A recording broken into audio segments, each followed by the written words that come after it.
ஞானானந்தமயம் தெய்வம் நிர்மலஸ்படிகாகிருதிம் ஆதாரம் சர்வ வித்யானாம் ஹயக்ரீவம் பாஸ்மகே. நமஸ்காரம்.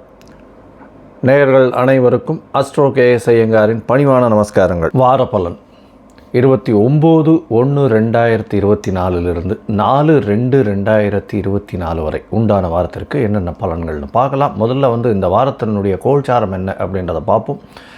அதற்கு பிறகு இந்த வாரத்தில் வரக்கூடிய விசேஷ நாட்கள் என்னென்ன அப்படின்றத பார்ப்போம். அதற்கு பிறகு இந்த வாரத்தில் வரக்கூடிய சந்திராஷ்டமம் எந்தெந்த ராசிகள் அப்படின்றத பார்க்கலாம். முதல்ல இந்த வாரத்தினுடைய கோல்சாரம், காலபுருஷ தத்துவத்தின் முதல் ராசியான மேஷ ராசியில் குரு பகவானும், 6ஆம் இடம்னு சொல்லக்கூடிய கன்னியில் கேது பகவானும், 9ஆம் இடம்னு சொல்லக்கூடிய தனுசு அப்படின்னு சொல்லக்கூடிய இடத்துல செவ்வாய் பகவான், சுக்கிர பகவான், சூரிய பகவான் மகர மாதம்ன்றதுனால மகரத்துலேயும், அதாவது தை மாதம்ன்றதுனால மகரத்துலேயும் புத பகவானும் சேர்ந்திருக்கார்.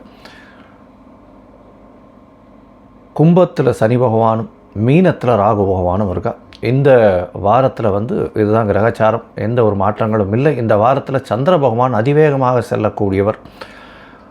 இந்த வாரத்தில் பூர நட்சத்திரத்தில் ஆரம்பிக்கிறார், அதாவது சிம்ம ராசியில். அதிலிருந்து அனுஷ நட்சத்திரம் அது வரலும் போகிறார், விருச்சிக ராசி வரலும் போகிறார். இதனால் பார்த்தீங்கன்னா சிம்மம், கன்னி, துலாம், விருச்சிகம் இந்த 4 ராசிக்கு சந்திர பகவான் போகிறார்.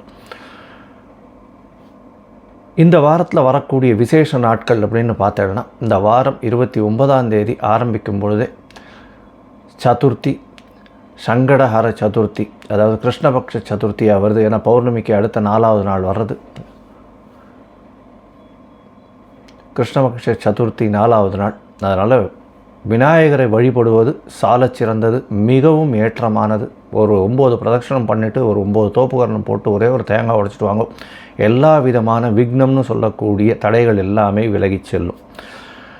அதற்கு பிறகு 30ஆம் தேதி 30/1/2024 அன்றைக்கி தியாகராஜனுடைய ஆராதனை திருவையாறில் 177வது தியாகராஜர் ஆராதனை. பஞ்சரத்ன கீர்த்தனை பாடுவார். தியாகராஜர் பிறந்த தினமாக கொண்டாடப்படுகிறது. பஞ்சரத்ன கீர்த்தனை பாடுவார். இது ஒரு மிகப்பெரிய விசேஷமாக எல்லா கலைஞர்களும் பங்கு கொள்ளக்கூடிய, பங்கேற்க வேண்டிய, அதில் அந்த இதில் பங்கேற்பதை பெருமையாக கருதக்கூடிய ஒரு விஷயமாக சொல்லக்கூடியது. வருஷம் நடக்கிறது திருவையாறில் தியாகராஜ உற்சவம். அது ஒரு பெரிய விசேஷம்.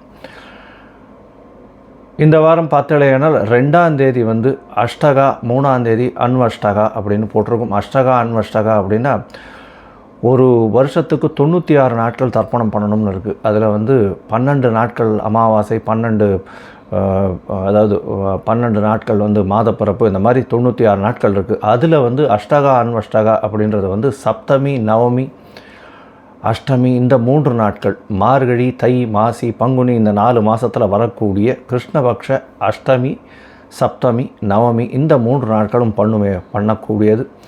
இதன் மூலியமாக ஏதாவது நீங்கள் விட்டுருந்தீங்க, தர்ப்பணங்கள் விட்டுருந்தீங்கன்னா கூட அது சேர்த்துக்கொள்ளப்படும் அப்படின்னு சொல்லக்கூடியது. 96 நாட்கள் ரொம்ப முக்கியமாக சொல்கிறது. அதில் இந்த அஷ்டகா அன்வஷ்டகாவை சொல்கிறார். இது பித்தர்களுக்கு செய்ய வேண்டிய கர்மாக்களில் மிகவும் முக்கியமான ஒன்றாக கருதப்படுகிறது. இது மார்கழி, தை, மாசி, பங்குனி இந்த 4 மாதங்களில் வரக்கூடிய கிருஷ்ணபக்ஷ சப்தமி, அஷ்டமி, நவமி இந்த 3 நாட்களை நம்ம எடுத்து சொல்கிறோம். இதை தவிர பார்த்தேனால் இந்த மாதத்தில் 31/1/2024 அன்றைக்கி 31/1/2024 அன்றைக்கி தை ஹஸ்தம், கூரத்தாழ்வான் பிறந்த தினமாக கொண்டாடப்படுகிறது. கூரத்தாழ்வான் ராமானுஜரோடு இருந்தவர். அவர் ஸ்ரீபாஷ்யத்துக்கு இதுவெல்லாம் எழுதினார், ராமானுஜரோடு சேர்ந்து எழுதினார், உரை எழுதினவர். கூரத்தாழ்வானை போய் சேவிச்சுட்டு வந்தால் கண்ணோய் விலகும் அப்படின்னு சொல்கிறார். அதனால் கூரத்தாழ்வான் அப்படின்றவர் நிறைய சேவைகள், அதுவும் வைணவர்களுக்கு சேவைகள் நிறைய பண்ணியிருக்கார். வைணவர்களுடைய இதில் பெரிய ஏற்றம் கொடுக்கக்கூடியவர். இன்னிலேருந்து, அதாவது தை ஹஸ்தத்திலிருந்து கோவில்களில் அதாவது ஆற்றுலேயும் பிரபந்தங்கள் சேவிக்க ஆரம்பிக்கலாம் அப்படின்றது இது. ஏன்னா கார்த்திகையிலிருந்து தை ஹஸ்தம் வரலும் ஆற்றுல மட்டும், அதாவது கோவில்களில் சேவிக்கிறது இல்லை பிரபந்தங்கள்லாம். இன்னிலிருந்து, அதாவது தை ஹஸ்தத்திலிருந்து சேவிக்க ஆரம்பிப்பாள். சரி, அடுத்தது பார்த்தேன்னா இந்த வாரத்தில் வரக்கூடிய சந்திராஷ்டமம் எந்தெந்த ராசிக்குன்னு பார்க்கலாம். சந்திராஷ்டமம் மகரம், கும்பம், மீனம், மேஷம் இந்த 4 ராசிக்காரர்களுக்கும் சந்திராஷ்டமம் இருக்குது. சந்திராஷ்டமம்னா உங்களுடைய பிறந்த ராசியிலிருந்து 8ஆம் இடத்தில் சந்திர பகவான் மறையும் பொழுது, ஏன்னா மதிகாரகன் மறைந்திருக்கக்கூடிய காலகட்டங்களில் மதி மயங்கக்கூடும். அதனால் முடிஞ்ச வரலும் எந்த ஒரு முடிவும் முக்கியமான முடிவுகளும் இந்த காலகட்டத்தில் எடுக்க வேண்டாம். புதிய முயற்சிகள் வேண்டாம். வெளியூர் வெளிமாநில பிரயாணங்கள் வேண்டாம் அப்படின்றத சொல்கிறேன்.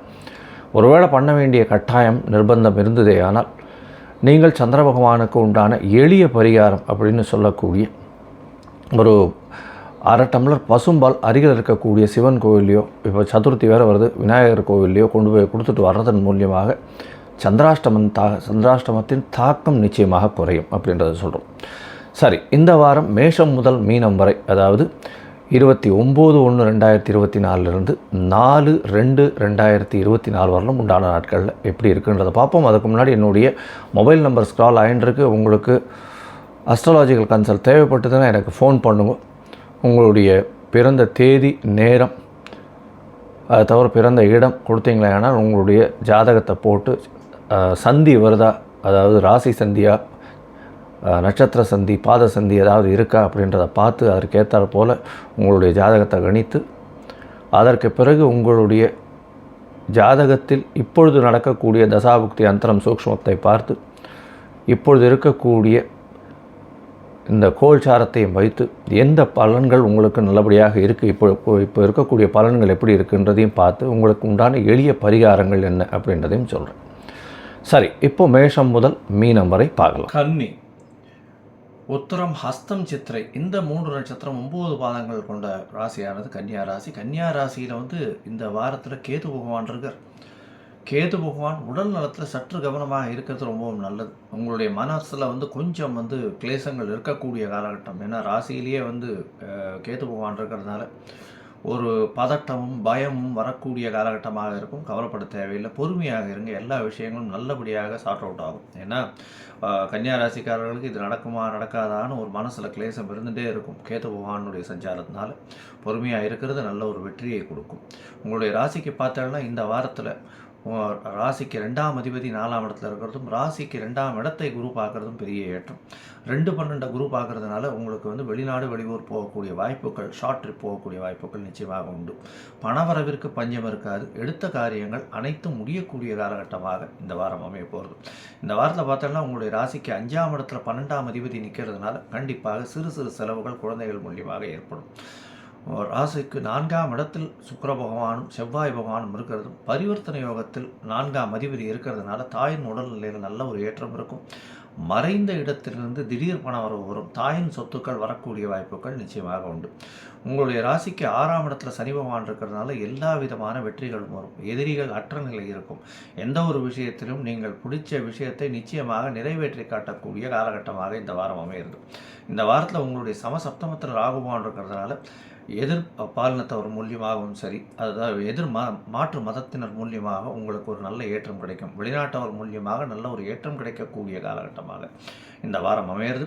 இந்த வாரத்தில் பார்த்தோம்னா உங்களுக்கு அதிவேகமாக செல்லக்கூடிய கிரகம் அப்படின்னு சொல்கிற சந்திர பகவான் உங்களுடைய ராசியின் 11ஆம் அதிபதி உங்களுடைய ராசிக்கு 12ஆம் இடத்துக்கு வரார். 12ஆம் இடத்துல 11ஆம் அதிபதி வர்றதன் மூலியமாக உங்களுக்கு சிறு சிறு செலவுகள் உண்டாகும். இருந்தாலும் சுப செலவுகள் இருக்கக்கூடிய காலகட்டமாக இருக்குது. அதாவது 29ஆம் தேதி 29/1/2024 4/2/2024 வரலும் உண்டான நாட்களில் 29ஆம் தேதி ராத்திரி ஒரு 12:30 மணி, அதாவது 30ஆம் தேதி அதிகாலை 30 மினிட்ஸ்ன்னு சொல்லுவா இல்லையா, அந்த மாதிரி இருக்கக்கூடிய நாளில் சந்திர பகவான் உங்களுடைய ராசிக்கு 12ஆம் இடத்துல இருக்கார். சுப செலவுகள் வரக்கூடிய காலகட்டம்.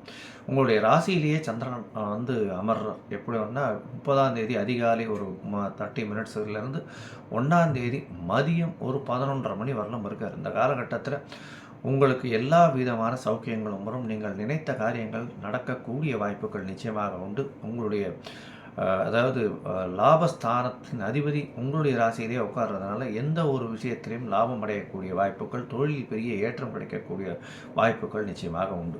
உங்களுடைய ராசிக்கு 2ஆம் இடத்துல சந்திர பகவான் போகிறார். 1ஆம் தேதி மத்தியானம் 11:30 3ஆம் தேதி ராத்திரி 8:45 மணி வரலும் இருக்கார்.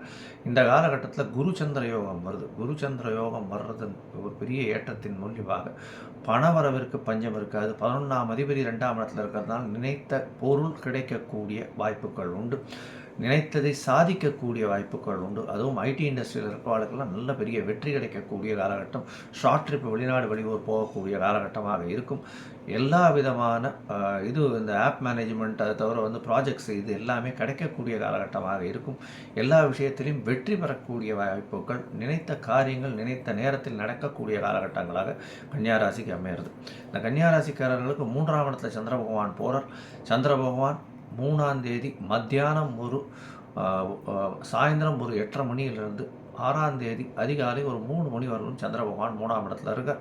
இந்த காலகட்டத்தில் 11ஆம் அதிபதி 3ஆம் இடத்துல ஆபோகலி ஸ்தானம் அப்படின்னு சொல்லக்கூடிய, அதாவது 3ஆம் இடம்னு சொல்லக்கூடிய மறைவு ஸ்தானங்களில் போய் இருக்கார் அப்படின்றது பெரிய ஏற்றத்தை கொடுக்க போகிறது. அதாவது ஆபோகலி ஸ்தானத்துக்கு உண்டானவர் 3ஆம் இடத்துல போய் இருக்கிறது, ஒரு மறைவு ஸ்தானத்தில் இருக்கிறது பெரிய ஏற்றத்தை கொடுப்பார்.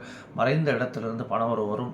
அதை தவிர இந்த ஷார்ட் ட்ரிப்பு போகக்கூடிய வாய்ப்பு, ஷேர் மார்க்கெட்டில் திடீர் பணவரவு, இன்சூரன்ஸ் மூலியமாக திடீர் பணவரவு வரக்கூடிய வாய்ப்புகள்லாம் நிச்சயமாக உண்டு. இந்த கன்னியாராசிக்காரர்கள் ஐடி ப்ரொஃபஷனில் இருக்கிறவாளுக்கு பெரிய ஏற்றம் கிடைக்கும். அதை தவிர அக்கௌண்ட்ஸ், காமர்ஸ் படிக்கிறவாளுக்கு பெரிய ஏற்றம் கிடைக்கக்கூடிய காலகட்டம். சார்ட்டர்ட் அக்கௌண்ட்டாக இருக்கிறவாளுக்கு பெரிய ஏற்றமாக இருக்கக்கூடிய காலகட்டமாக இருக்கும். இந்த வாரத்தில் படிக்கக்கூடிய மாணவ மாணவர்களுக்கு பெரிய ஏற்றம். ஏன்னா ராசி அதிபதியே 4ஆம் இடத்துல இருக்கிறதுனால இளம் கல்வின்னு சொல்லக்கூடிய 10th 11th படிக்கிறவாளுக்கு பெரிய வெற்றி கிடைக்கும்.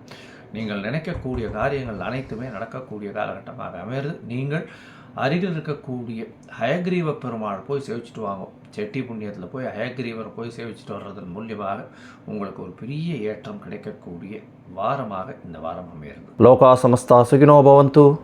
நன்றி, நமஸ்காரம். Astro KS Iyengar YouTube channel பார்த்தமைக்கு நன்றிகள்.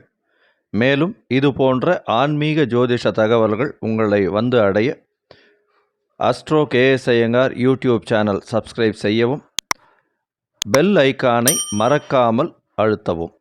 நன்றி, வணக்கம்.